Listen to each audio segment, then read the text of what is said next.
తెలంగాణ రాష్ట్ర ప్రభుత్వం లక్ష లోపు ఉన్నటువంటి రుణాలను రైతు రుణాలన్నింటినీ కూడా మాఫీ చేసినామనేటువంటి మాట చెప్తా ఉంది. కానీ చాలామంది రైతులైతే మాకు రుణాలు మాఫీ కాలేదనేటువంటి మాట మాట్లాడుతున్నట్టుగా ప్రతిపక్షాలు అయితే ఆరోపిస్తున్నటువంటి పరిస్థితి. మనతో పాటుగా కేంద్ర మంత్రి బీజేపీ రాష్ట్ర అధ్యక్షులు గంగపురం కిషన్ రెడ్డి ఉన్నారు. సార్ నమస్తే. లక్ష లోపు రుణమాఫీ చేసినామని చెప్పేసి రేవంత్ సర్కార్ చెప్తా ఉంది. నిజంగానే లక్ష లోపు రుణమాఫీ జరిగినట్టుగా కనబడతా ఉందా? వాస్తవంగా కాంగ్రెస్ పార్టీ ఎన్నికల్లో 2 లక్షల మాఫీ చేస్తామని చెప్పడం జరిగింది.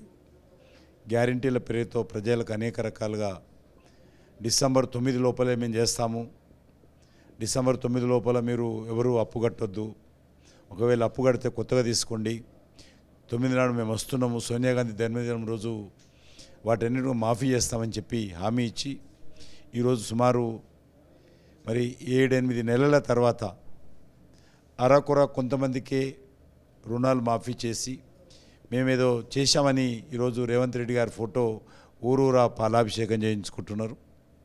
ఇది వాస్తవం కాదు. రాష్ట్రంలో అనేక మంది రుణాలు తీసుకున్నటువంటి వాళ్ళు డిఫాల్ట్ అయ్యారు. వాళ్ళందరూ కూడా ఈరోజు బ్యాంకుల దృష్టిలో వాళ్ళు డిఫాల్టర్స్ కింద లెక్క. వాళ్ళ కొత్తగా రుణాలు ఇవ్వాలంటే కూడా బ్యాంకులు వెనక ముందు ఆడతాయి. అదేవిధంగా గత 8 నెలలుగా 9 నెలలుగా చాలా పెద్ద ఎత్తున మీరు రుణమాఫీ చేస్తాము కాబట్టి మీరెవరు కూడా రైతులు బ్యాంకులలో డబ్బులు కట్టొద్దని చెప్పిన కారణంగా వడ్డీలు పెరిగినాయి. 2 లక్షల రూపాయల రుణం ఉండడానికి ఇప్పుడు ఆల్మోస్ట్ 8 నెలల్లో చాలా పెద్ద ఎత్తున వడ్డీ పెరిగింది. దానికి ఎవరు బాధ్యత తీసుకుంటారని చెప్పి అడుగుతా ఉన్నాను. అందుకే నేను ప్రభుత్వాన్ని కోరుతా ఉన్నాను, ఈ రాష్ట్రంలో డిసెంబర్లో ఉన్నటువంటి 2 లక్షల రుణమాఫీ ఎంతమంది, మీరు ఎంతమందికి రుణమాఫీ చేశారు, మీరు ఇప్పుడు 1,00,000 అంటున్నారు, మిగతా 1,00,000 ఎప్పటి లోపల ఇస్తారు, ఎప్పటి లోపల పూర్తి స్థాయిలో ప్రజలకు రుణమాఫీ అందుతుందో ఈ ప్రభుత్వం చెప్పాల్సినటువంటి అవసరం ఉంది. ప్రభుత్వము అంతేకాకుండా ఈరోజు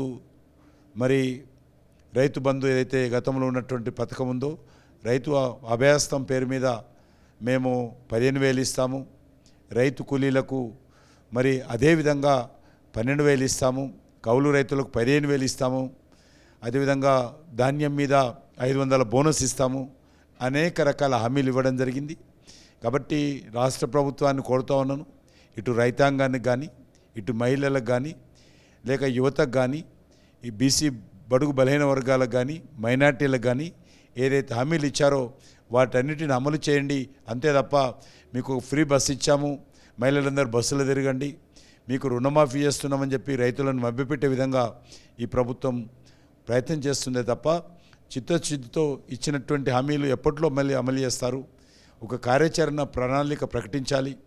ఏదైతే జాబ్ క్యాలెండర్ రకంగా ప్రకటిస్తామని చెప్తా ఉన్నారో ఈ యొక్క మీరు ఇస్తామన్నటువంటి రాయితీలు కానీ, సబ్సిడీలు కానీ, సహకారం కానీ, వెల్ఫేర్ కార్యక్రమాలు కానీ పూర్తి క్యాలెండర్ ప్రకటించి దాని ప్రకారం చేయాల్సిందిగా నేను డిమాండ్ చేస్తూ ఉన్నాను. 10 మంది ఎమ్మెల్యేలు ఇప్పటికే పార్టీ ఫిరాయించినటువంటి సందర్భాన్ని చూస్తూ ఉన్నాము.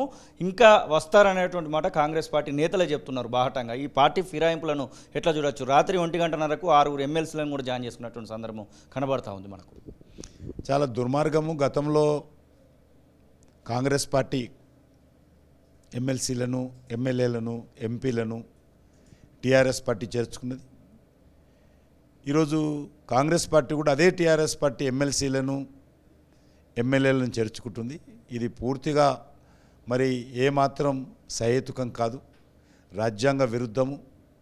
ప్రజలు ఏదైతే ఓట్లేసి గెలిపించినటువంటి ప్రజా తీర్పును కాలరాచే విధంగా, వెన్నుపోటు పొడిచే విధంగా, ప్రజాభిప్రాయానికి వ్యతిరేకంగా ఈరోజు కాంగ్రెస్ పార్టీ వ్యవహరిస్తూ ఉంది. గతంలో మీ ఎమ్మెల్యేలను చేర్చుకున్నప్పుడు విమర్శించినటువంటి కాంగ్రెస్ పార్టీ ఈరోజు బీఆర్ఎస్ పార్టీ ఎమ్మెల్యేలను చేర్చుకుంటుంది. ఇటీవల పంచ న్యాయ పేరు మీద 5 న్యాయాల పేరు మీద కాంగ్రెస్ పార్టీ ఒక పేపర్ పార్లమెంట్ ఎలక్షన్ ప్రకటించింది. అందులో ఒకటి, ఎవరైనా ఈ యొక్క పార్టీలు ఫిరాయిస్తే ఖచ్చితంగా రాజీనామాలు చేసిన తర్వాతనే వాళ్ళు పార్టీలు ఫిరాయించాలని చెప్పి కాంగ్రెస్ పార్టీ తీర్మానం చేసింది. దానికి విరుద్ధంగా రాహుల్ గాంధీ కానీ, సోనియా గాంధీ కానీ జాతీయ కాంగ్రెస్ పార్టీ చేసినటువంటి తీర్మానానికి విరుద్ధంగా అదే కాంగ్రెస్ పార్టీ పూర్తిగా ఈరోజు దిగజారుడు వైఖరితో వ్యవహరిస్తూ ఉంది. ఇది చాలా దుర్మార్గము. ఈ రకమైనటువంటి పార్టీ ప్రేమింపులను అన్ని వర్గాల ప్రజలు పూర్తిగా ఖండించాల్సిందిగా మనం చేస్తూ ఉన్నాను. అసలైన తొలి వెలుగు. ఫాలో వాట్సాప్ @తొలి వెలుగు అఫీషియల్.